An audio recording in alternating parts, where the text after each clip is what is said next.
కూటమి ప్రభుత్వ పాలనలో ఉద్యోగ నియామకాల్లో జరుగుతున్న అక్రమాలపై, నిరుద్యోగ సమస్యలపై పెద్ద ఎత్తున పోరాటం చేస్తామన్నారు ఏపీ నిరుద్యోగ జేఏసీ రాష్ట్ర కన్వీనర్ రామచంద్ర. తమపై రెడ్ బుక్ రాజ్యాంగాన్ని అమలు చేసినా ఎదుర్కొంటామని ఆయన అన్నారు. ఎన్నాళ్లు ప్రశ్నించే గొంతులను నులుముతారు అని ప్రశ్నించారు. యువగళంలో ఇచ్చిన హామీలు నెరవేర్చకుండా కాలయాపన చేస్తున్న కూటమి ప్రభుత్వానికి తగిన బుద్ధి చెబుతామని, మరో జంతర్ మంతర్ తరహా ఉద్యమం చేస్తామని చెప్పారు. 1,50,00,000 మంది నిరుద్యోగులు కలిస్తే పరిస్థితి ఎలా ఉంటుందో కూటమి ప్రభుత్వానికి చూపిస్తామన్నారు. డిఎస్సీ అక్రమాలపై చర్చకు మంత్రి లోకేష్ రావాలంటున్న ఏపీ నిరుద్యోగ జేఏసీ రాష్ట్ర కన్వీనర్ రామచంద్ర నుంచి మరింత సమాచారాన్ని మా కరెస్పాండెంట్ రవీందర్ రెడ్డి అందిస్తారు. రాష్ట్రంలో నూతనంగా నిరుద్యోగ జేఏసీ ఏర్పాటైంది. అసలు ఈ జేఏసీ ఏర్పాటు గల కారణం ఏంటి? రానున్న రోజుల్లో ఈ జేఏసీ ఎలాంటి కార్యాచరణ చేపట్టబోతుంది? మనతో మాట్లాడడానికి జేఏసీ కన్వీనర్ రామచంద్ర ఉన్నారు. రామచంద్ర గారు, అసలు కారణం ఏంటి? ఈ రాష్ట్రంలో జేఏసీ ఏర్పాటు అవసరం ఏంటి? అసలు నిరుద్యోగులకు ఎలాంటి సమస్య ఉంది? రానున్న రోజుల్లో మీ కార్యాచరణ ఏంటి? ఎస్ సార్, ఈ రాష్ట్రంలో ప్రస్తుతం జరుగుతున్నటువంటి పరిణామాలు ఎలా ఉన్నాయంటే, అంతా ఈ ప్రభుత్వం మసిపూసి మారేడికాయ చేసే ప్రయత్నం చేస్తా ఉంది.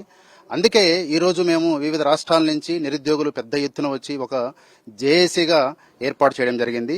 ఈ జేఏసీ యొక్క ఏర్పాటు ముఖ్య ఉద్దేశం ఏంటంటే, ఈరోజు డిఎస్సీలో జరిగినటువంటి భారీ అవకతవకలు ఏవైతే ఉన్నాయో, ఈ అవకతవకల మీద ప్రభుత్వం వ్యవహరిస్తున్నటువంటి తీరు అత్యంత దారుణంగా చూడాల్సినటువంటి పరిస్థితి. నిరుద్యోగుల్ని నిట్ట నిలవన ముంచింది కాకుండా వాళ్ళ సోషల్ మీడియా ద్వారా వాళ్ళని ఆ క్యారెక్టర్ని ఇబ్బంది పెడుతూ రకరకాల పోస్టులు చేస్తూ వాళ్ళని ఇబ్బంది పెడతా ఉన్నారు. అందుకని నిరుద్యోగులకి అండగా నిరుద్యోగులంతా ఏకమై ఈ రోజు ఒక జేఏసీ ఏర్పాటు చేసి ఒక ప్రణాళిక సిద్ధం చేయడం జరిగింది సార్. ఈ రోజు అంటే ఏం చేస్తారు? రానున్న రోజుల్లో ఉద్యమాలు చేస్తారా, లేదంటే మీ నిరుద్యోగుల సంఖ్య అసలు రాష్ట్రంలో ఎంత స్థాయిలో ఉంది? అట్లాగే డిఎస్సీలో సంబంధించి పెద్ద ఎత్తున ఆందోళన చేస్తున్నా కూడా పెయిడ్ ఆర్టిస్టులు అంటూ వారి మీద ప్రభుత్వం ఒక ముద్ర వేస్తుంది. ఇలాంటి వాటన్నిటిని ఏ విధంగా ఎదుర్కొని ముందుకెళ్తారు? తప్పకుండా ఈ రోజు జేఏసీకి సంబంధించి పెద్ద ఎత్తున ఉద్యమాలు చేయడానికి మేము ప్రణాళిక సిద్ధం చేస్తా ఉన్నాం. రాష్ట్రంలో ఉన్నటువంటి డిఎస్సీ సమస్య మీద కావచ్చు, పోలీస్ కానిస్టేబుల్ మీద కావచ్చు, నిరుద్యోగ భృతి కావచ్చు, ప్రధానంగా 2 సంవత్సరాలు దాటిపోయినా కూడా నిరుద్యోగ భృతి గురించి ఊసేలేదు. తర్వాత ఫీజు రియంబర్స్మెంట్ మీద కావచ్చు, అదేవిధంగా నిరుద్యోగులకు సంబంధించినటువంటి అనేకమైనటువంటి సమస్యల మీద మేము అత్యంత ప్రణాళికాబద్ధంగా ఒక ఉద్యమాన్ని అయితే ఉధృతం చేస్తాం. జంతర్ మంతర్ దగ్గర జరిగినటువంటి ఏ ఉద్యమం అయితే ఉందో జంజీ ఉద్యమం, ఆ ఉద్యమానికి మించినటువంటి ఉద్యమాలు రాబోయే రోజుల్లో ఈ రాష్ట్రంలో చూడబోతా ఉన్నారు.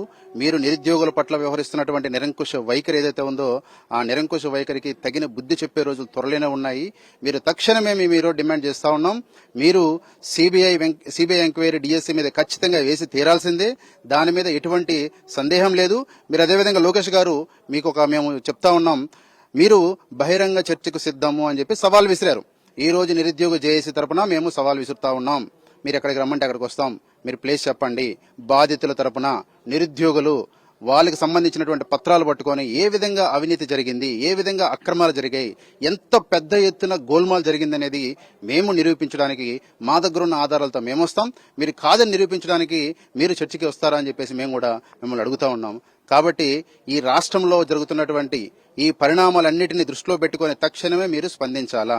లేని పక్షంలో రాబోయే రోజుల్లో పెద్ద ఎత్తున ఉద్యమాలకి ఈ రాష్ట్ర యువత సిద్ధపడుతుందని మాత్రం మేము హెచ్చరిస్తా ఉన్నాం. సో ఇది పరిస్థితి. ఖచ్చితంగా డిఎస్సీలో జరిగిన అక్రమాలపై సిబిఐతో ఎంక్వైరీ చేయించాల్సిందని రామచంద్ర డిమాండ్ చేస్తున్నారు. రానున్న రోజుల్లో దీనికి సంబంధించి ఒక కార్యాచరణ ప్రకటించడం ద్వారా రాష్ట్ర వ్యాప్తంగా పెద్ద ఎత్తున ఉద్యమం చేస్తామని చెప్తున్నారు. అలాగే లోకేష్ నైతిక బాధ్యత వహిస్తూ రాజీనామా చేయాలి, మాతోటి చర్చకు రావాలని కూడా ఆయన డిమాండ్ చేస్తున్నారు. కెమెరా పర్సన్ దాసుతో రవీందర్ రెడ్డి, సాక్షి టీవీ, తాడేపల్లి. మరిన్ని అప్డేట్స్ కోసం ఛానల్ ను సబ్స్క్రైబ్ చేయండి. నోటిఫికేషన్స్ కోసం బెల్ ఐకాన్ పై క్లిక్ చేయండి.